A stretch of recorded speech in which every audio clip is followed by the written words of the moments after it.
I'm the what they call the CLEO. I'm the chief local elected official for workforce development. I'm the chairman of the Job Council for a four-county area: Marion, Lynn, Polk, and Yamhill. And so within the scope of that work, it's workforce development. It's training, working with different entities in those four counties to do workforce development. As a part of that, then again, back in DC, where all these things emanate from, I went back and met with the National Association of Workforce Boards, and from that picked up some really great ideas, made some contacts, built some relationships, and so we're integrating some things that we learned back there into our workforce board here. We're moving the needle. We're changing the course. Now, how long is this going to take?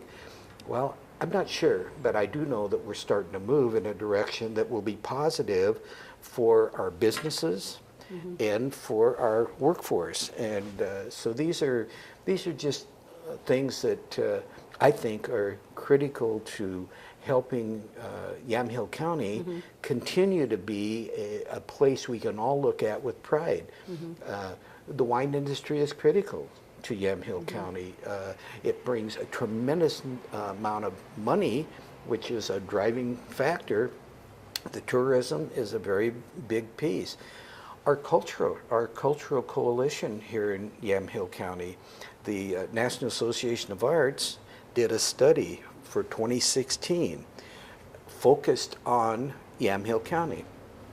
And they have all the documents to show that just the cultural activities in Yamhill County in 2016 produced $45 million in revenue. Now we're starting to talk real dollars because those spread themselves across the county several times over.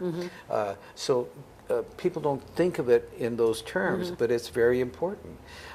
I'm also the liaison to our county fair, and it's tremendous. People see the fair, that's a 4-day event, and they think, wow. They don't realize that the fair grounds, those facilities are used year-round. We have the Oregon high school equestrian teams are there almost every weekend. We have some activity going on. We have, that fairground is busy 48 out of 52 weekends. I mean, there's activity there. Not to mention the cart track that's part of there, that we have an ongoing lease with the Portland Cart Association. These activities, just the 4-day affair, the 4-day fair event, contributes over $7 million.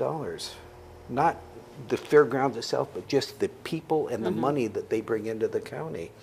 These are important. Building that fairground appeal. We have a large center there, an event center, the Leslie Lewis Pavilion, that with some enhancements, we can bring more and more events to that, which again, that's all part of economic development. I'm working, I convened a group of people to get our tourism. We had what they called Travel Yamhill County. It was a volunteer board, and they had membership-only funding. And the people who were really excited about getting it going, over time burned out, and it's the kind of thing, it's very time consuming. And if you don't have the funding to hire full-time staff, you burn volunteers out real fast. Yeah, that's true. And it was, in fact, I got a letter, Yamhill Tourism, Tour Yamhill County is going out of business. Okay, so wait a minute, this can't happen. So I immediately convened a group of involved people, and we started looking at what are we going to do to put us back on the board. And so the first thing we did is pull together a summit which we had last month, had 73 people show up to give input. And then we reconvened that board, and we'll reconvene again next week, but to take a look at, of the people who were there, they all signed up, gave us their email addresses, and left a stack of comment sheets. And we're going through those. We set the date for the next summit for June 13th, and we're going to restructure and find a way of putting together a DMO for Yamhill County, and a destination marketing organization, I'm sorry. In government, you learn there's nothing but acronyms, but DMO is a marketing organization. So anyway, working on that because it's critical to have a focused message that covers the entire county. We've got McMinnville, they have a transit tax, transit lodging tax, and so they've got almost $600,000 that they're spending on come to McMinnville, okay? Newburgh has a transit lodging tax, and they come to Newburgh.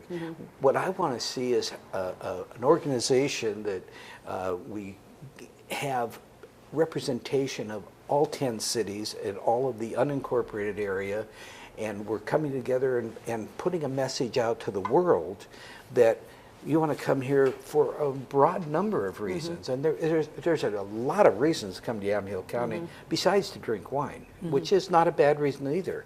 But we need to have a voice at the table. In Oregon, they have those wine license plates, okay? 75% of all the wine grapes grown in the state of Oregon are grown right here in Yamhill County, 75%. And because we do not have a DMO here, the money from those license plates that should be coming to the place where we have the most grapes, because it's supposed to be, the distribution is predicated on where the grapes are grown. That money goes to the Willamette Valley Visitors Association in Salem. If we want any of it, we have to write a grant to get it from them, and we generate the money. So I think that's wrong. So I want to fix that. I want that money coming here, but in order to do that, we have to have a recognized DMO. Like I say, this is a very energizing job. I love what I'm doing, and I'm asking the voters to give me an opportunity to continue to do the things I'm doing, and to get their money's worth out of the years that they've already given me to learn and to make these connections. Now I can really put these connections to work, and so I'm anxious for the election to be behind me, to be elected for my second term as Yamhill County Commissioner, and I promise to continue to work twice as hard.